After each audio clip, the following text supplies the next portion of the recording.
மலையோரத்தில் காட்டு மிருகங்களின் தொந்தரவிலிருந்து விடுபடுவதற்காக மின்சார வேலி அமைக்கப்பட்டுள்ளது. சோலார் மின்வேலி.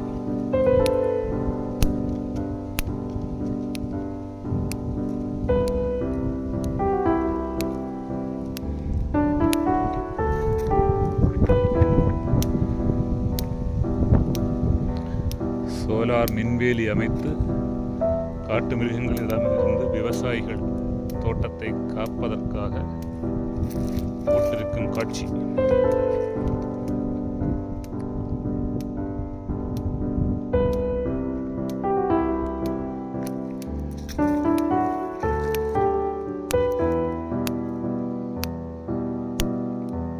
மின்சாரம் இங்கே ஏத்தாகி கொண்டிருக்கும் காட்சி.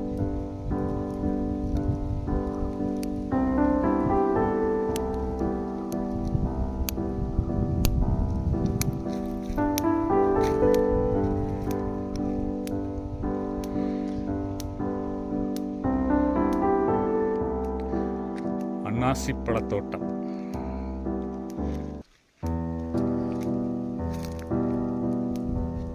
புதிதாக இப்போதுதான் நடவு செய்யப்பட்டுள்ளது.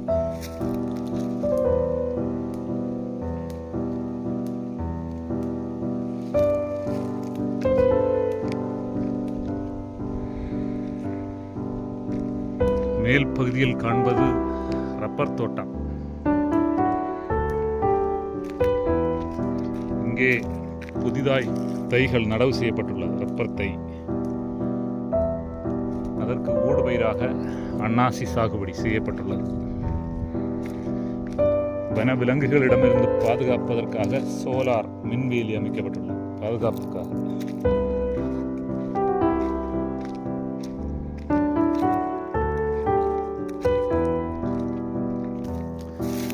இங்கே ஒரு அபூர்வ மரம் உள்ளது. இதன் பெயர் ஈட்டி மரம் என்று பெயர். நாதஸ்வரம் வாசிக்கும் போது இந்த மரத்திலிருந்து செய்யப்படுகிறது. இதுக்கு தோதகத்தி என்று பெயர் உண்டு. மலை முருங்கை என்று உண்டு பெயரு. ஆச்சா மரம் என்று அழைப்பார்கள். எங்கள் பகுதியில் ஈட்டி என்று அழைப்பார்கள். ஈட்டி மரம் விலை உயர்ந்த மரம். அதன் சிறிய தை இது.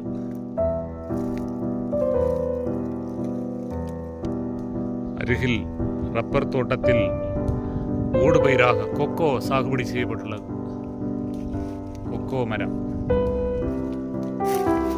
சாக்லேட் இதுகளுக்கு பயன்படுத்தப்படும் ஒரு காயிலிருந்து காய் காக்கக்கூடிய மரம் கொக்கோ மரம்.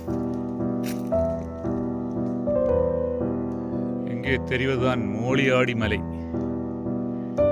அழகிய காட்சி. மோளியாடி மலையின் அடிவாரத்தில் அன்னாசி பழத்தோட்டம் சாகுபடி செய்யப்பட்டுள்ளது.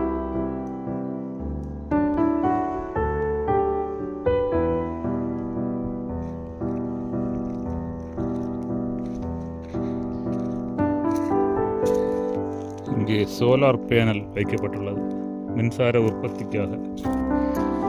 இரவு நேரங்களில் பேட்டரி சார்ஜிங் முறையில் செயல்படுகிறது. அருகாமையில் பேட்டரி வைக்கப்பட்டுள்ளது.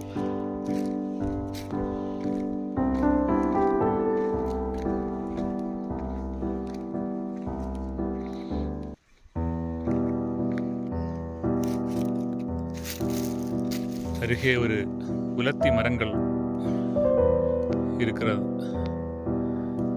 திருமண வீடுகளில் அலங்காரத்திற்காக பயன்படுத்தப்படும் குலத்தி பூக்கள் பூத்து குலுங்கும் காட்சி.